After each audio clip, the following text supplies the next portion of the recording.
Muy bien, muchachos. El doctor Araya les habla y vamos a revisar la clase que realizó el doctor Uribe, que tenía el objetivo de poder demostrarles a ustedes cómo se realizaba una radiografía panorámica, los principales reparos anatómicos y que ustedes puedan criticar los objetos que ahí aparecen.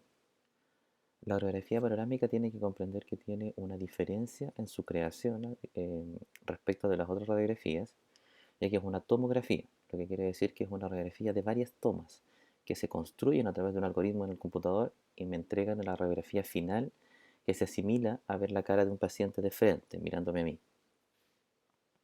Por lo tanto, los objetivos de esta clase es que al final ustedes puedan identificar la sistemática de examen de una radiografía panorámica, es decir, el orden en cómo la van a interpretar o en cómo la van ustedes a observar, que puedan reconocer los principales reparos anatómicos, ya que como les dije es una tomografía, donde hay varias radiografías en distintas direcciones, que luego se juntan y se unen para poder entregarme una imagen única final. Por lo tanto hay una superposición de estructuras bastante amplia. Puedan ver entonces tejidos duros, que es el objetivo principal de este tipo de radiografía y de todas. Los tejidos blandos, que finalmente va a ser como la impronta que ellos puedan dejar en algunos lugares, o cuerpo con densidad propia, cuando el tejido duro tiene una densidad o una musculatura mayor. Las vías aéreas, que son los espacios que van a dejar, y las sombras fantasmas o artefactos que se pudiesen producir, que finalmente son imágenes que no tienen que ver con la anatomía normal del paciente, sino que son imágenes externas que generalmente se sobreproyectan en distintas áreas de una radiografía panorámica. Partamos entonces con la anatomía normal. Primero, como les decía, es bueno comprender que la imagen superior viene a ser una radiografía panorámica normal. Ya pueden ver ustedes la diferente sobreproyección de estructuras, ya sea principalmente estructuras duras, limitaciones de espacios, y la sobreproyección de estructuras blandas también, que son aquellas que tienen una menor densidad. Por lo tanto, se ven con un gris más tenue y sobreproyectado, por ejemplo, en lugares fuera de la mandíbula o por debajo de ella. Tienen que comprender que esta radiografía se realiza en varias tomas en las cuales yo tengo que tratar de mentalmente unir una teleradiografía lateral, por eso se ve en algunas ocasiones la columna cervical en la radiografía panorámica también, de cada lado, una lateral de cada lado, más una radiografía frontal. Obviamente esa es la forma simple de pensar en cómo se une una radiografía panorámica, ya que esta tomografía finalmente son muchos cortes en sentido lateral, oblicuo y frontal, que finalmente reconstruidos me entregan una radiografía panorámica. ¿Cómo vamos a explorar? A esto se refiere el objetivo de la sistemática de la exploración de una radiografía panorámica. La radiografía panorámica se explora, o la sistemática de interpretación, es en el mismo orden que nosotros podemos enumerar los cuadrantes de una radiografía o de la boca de un paciente en un set periapical total. Eso quiere decir que va desde el cuadrante 1 al cuadrante 2, al cuadrante 3 y finalmente al cuadrante 4, en lo que respecta a la interpretación dentoalveolar. Sin embargo, como ustedes ya pueden apreciar, la radiografía panorámica nos entrega mucho más que la zona dentoalveolar. Por lo tanto, es importante que ustedes comprendan que aquí también se analiza o se le da una importancia un poquito mayor a las estructuras que yo no puedo ver en el resto de las técnicas radiográficas. Por lo tanto, es importante la exploración de la articulación temporomandibular y su comparación con el lado opuesto. Se pueden ver los senos maxilares y las fosas nasales en el sector anterior, y en el sector inferior se puede ver el recorrido completo del nervio dental inferior.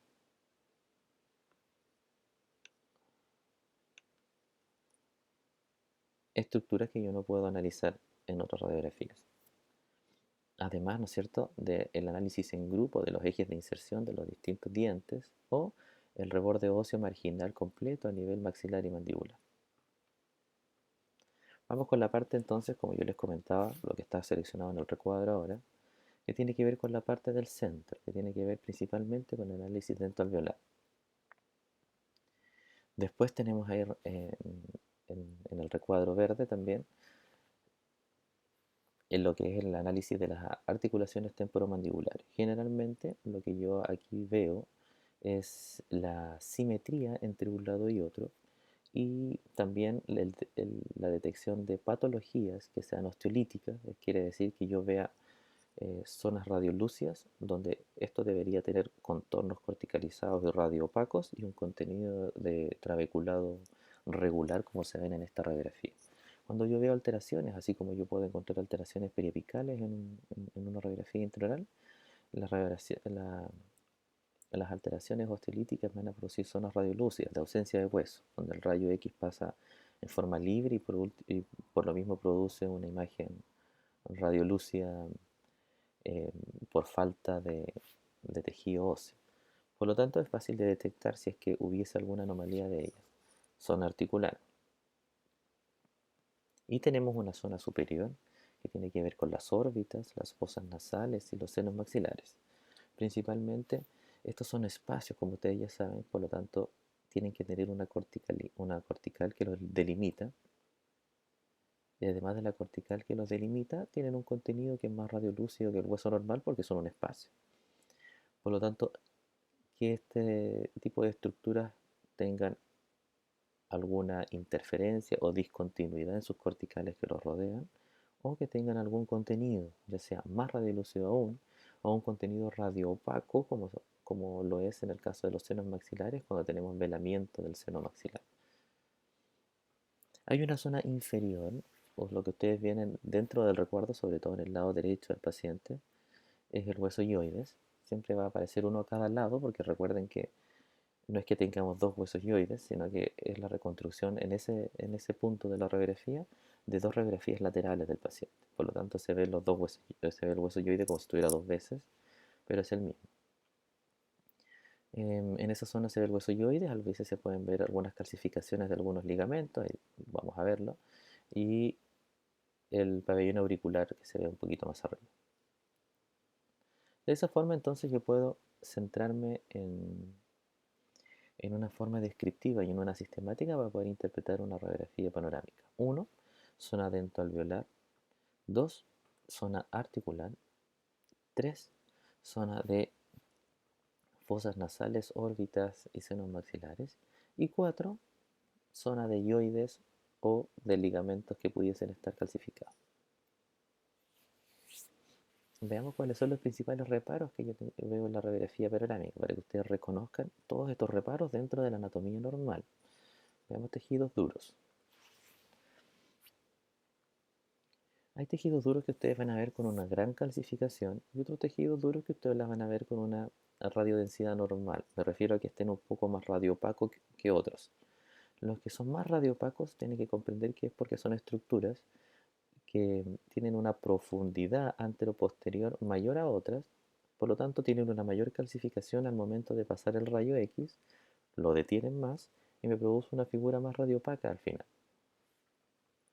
Este caso, por ejemplo, lo presenta el septum nasal y la espina nasal anterior. Son zonas bien calcificadas, son zonas de prácticamente solo hueso, por lo tanto se van a ver de una forma más radioopaca. Después hay zonas que tienen un poquito menos de radiopacidad, que son cavidades, ya lo vimos un poco, que tiene que ver con los senos maxilares, por ejemplo. Aquí también lo que ustedes ven demarcado ahí es el proceso cigomático. En la parte inferior o mandibular van a ver, por ejemplo, estructuras radioopacas también, como lo tienen que ver con la línea oblicua interna. Los corticales del canal mandibular, tubérculo de Hennig y la fosa submandibular, o en este caso, como se indica bajo los ápices del primer molar y sobre la cortical superior del canal alveolar. Son estructuras fáciles, son estructuras que generalmente encontramos en todas las radiografías panorámicas. No son todas las estructuras, pero sí son las que se aprecian con mayor continuidad. Es una radiografía, la radiografía panorámica, que yo al comparar varias radiografías puedo no ver los mismos reparos anatómicos. Depende mucho de las cualidades del equipo en el cual se realicen. Todos los equipos van a tener un pasillo focal o una banda de nitidez que es por donde pasan y se intersectan todas estas tomografías y radiografías que se toman en los distintos planos. Y solamente en ese pasillo focal se reconstruyen. Por lo tanto, hay equipos que tienen un pasillo focal más ancho y se van a ver más estructuras, y otros que van a tener un pasillo focal más angosto y se ven menos estructuras. Eso pasa, es normal en la reconstrucción de una radiografía panorámica, porque no es una radiografía completa, como una radiografía periapical, en la cual el rayo viene desde, desde anterior a posterior y me toma la radiografía del macizo dentoalveolar completo.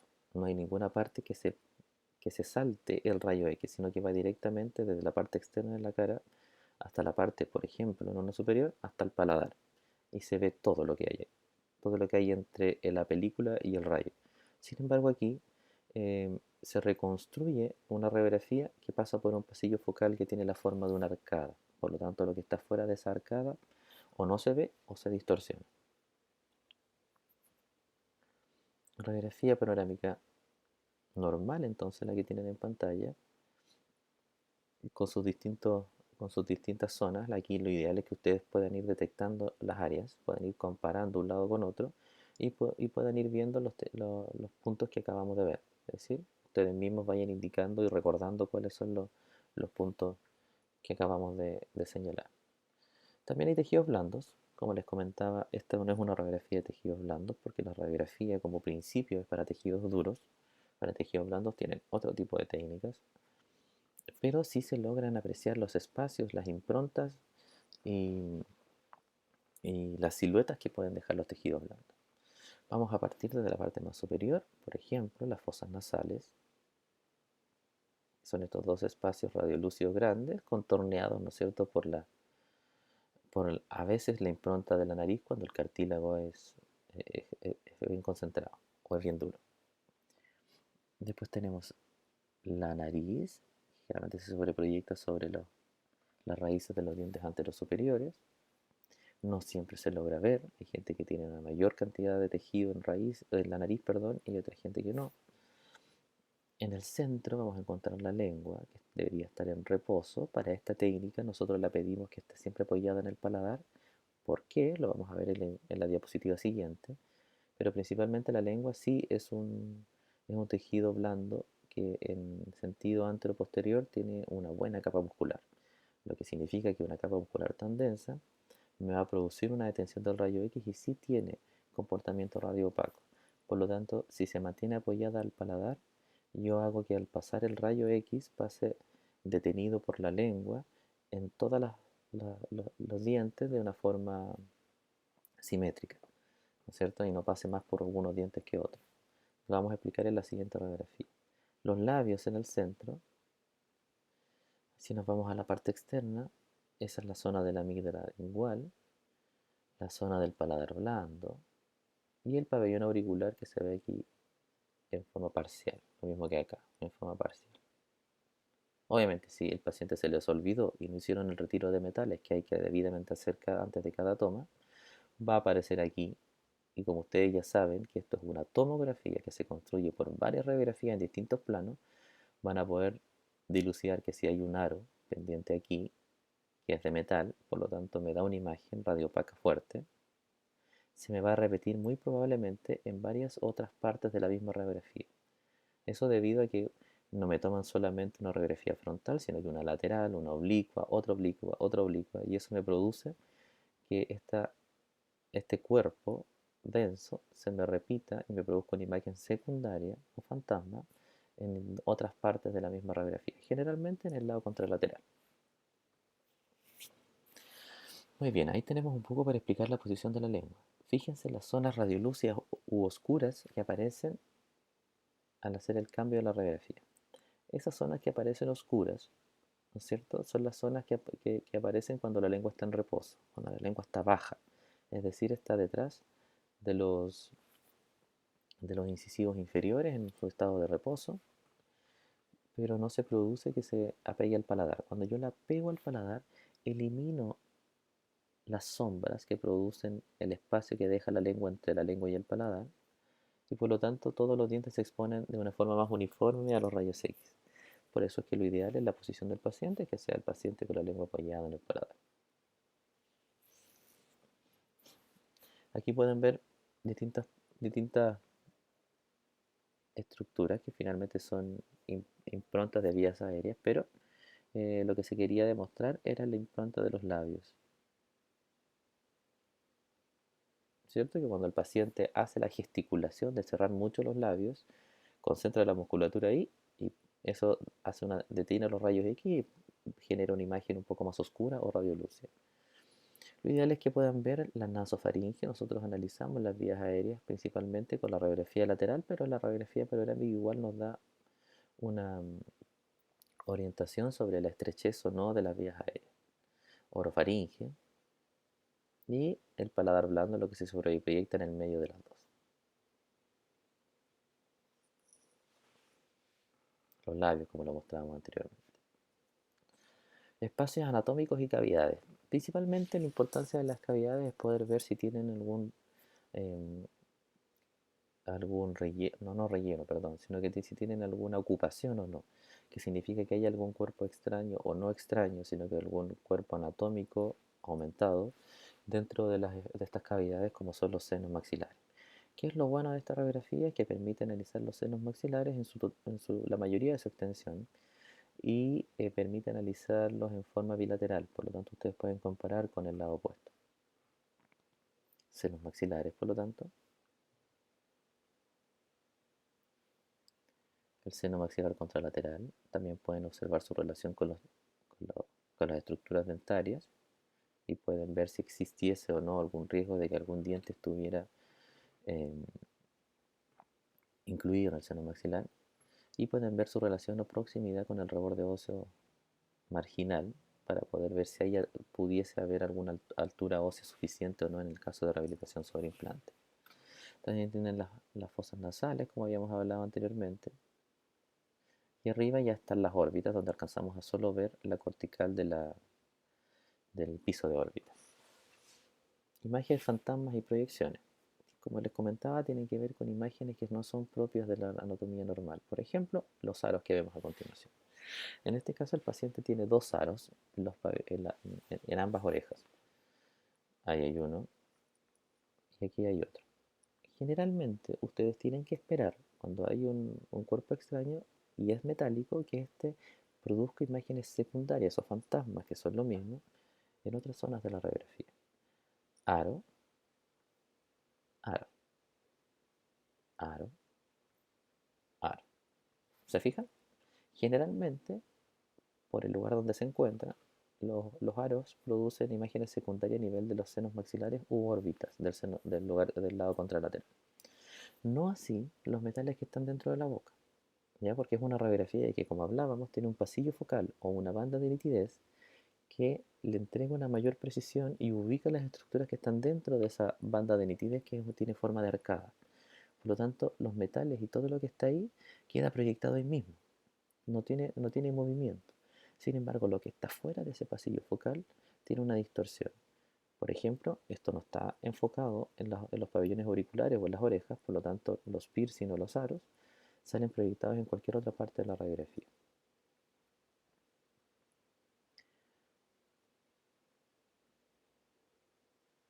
Bueno, aquí lo ideal es hacerles un resumen. Se les va a subir un ejercicio a ustedes a través de Cibeduc para que puedan hacer un ejercicio de lo que es anatomía en radiografía panorámica.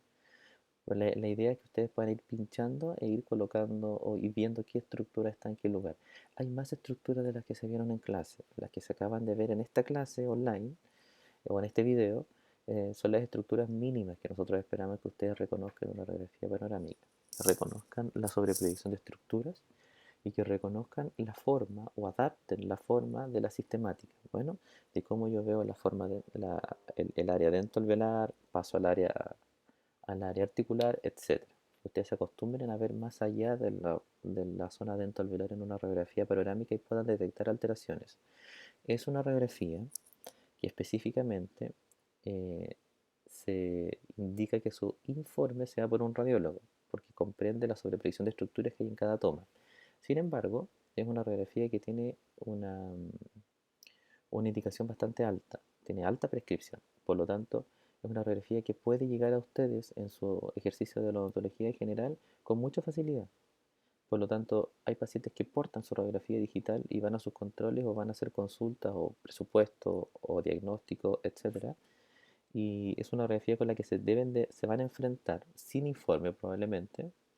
Y es bueno que puedan hacer una interpretación temprana y puedas decirle al paciente yo necesito el informe porque veo tal alteración. O simplemente decir que aparentemente esta radiografía no tiene alteraciones, por lo tanto sí me puedo enfocar en solo lo que yo quiero ver, que quizás son los terceros molares, y ver qué otro examen de profundización voy a necesitar. En este caso, si seguimos la línea maxilofacial y radiológica, debería ser un combin o una tomografía computarizada del área. Por lo tanto, atentos a CIBEDUC porque va a ir, aparte de un apunte de apoyo de la clase, va a ir un apoyo para que ustedes puedan hacer el ejercicio de análisis de estructura. Bueno, una lectura recomendada